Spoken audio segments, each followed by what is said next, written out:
Minister, how are you? Thank you. Welcome to Myanmar. It's a welcome that's been long in coming. After 3 weeks of intense diplomatic wrangling, the UN Secretary-General finally set foot in Burma today. Here he was with the country's Prime Minister. By the look of it, all very cordial. But relations have been far from that. Today, Ban Ki-moon was taken by the regime on a carefully crafted tour of affected areas in the Irrawaddy Delta. He visited one of their sanitized, blue-tented encampments, dubbed by one diplomat as the happy camps. He was told by his hosts that the situation was now completely under control. They even suggested that the emergency phase was now over. The UN is not so sure.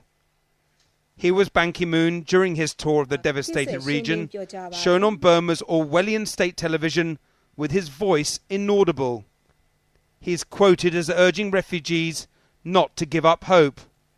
The UN is here to help you, he said, acknowledging that the crisis was far from over.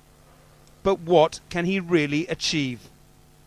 Much depends on this man, Burma's reclusive military leader Tan Shwe.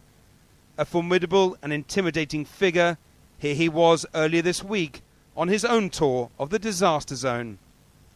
The reception was, well, hardly spontaneous, but for some this is a sign that the regime may finally be waking up to the magnitude of this crisis. We must do all utmost for the people of Myanmar. I say now what I have said before. Issues of assistance and aid in Myanmar should not be politicized. Our focus now is on saving lives. For these people, it's a mission that must succeed, and fast. Channel 4 News has obtained these new images of the desperation in Laputa, one of the most devastated areas of the Delta. Monks hand out meagre rations to the desperate families. This assistance provided not by the government, but by private donors. It's clearly not enough, and there's little help for the sick too. Our village was destroyed, this man says.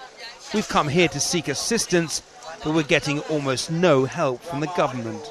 As the UN chief toured the revered Shwe Dagon pagoda today, smiling for the cameras, serious concerns were emerging that once again the regime is dictating the agenda, and that his pledges to the cyclone's victims may ultimately ring hollow.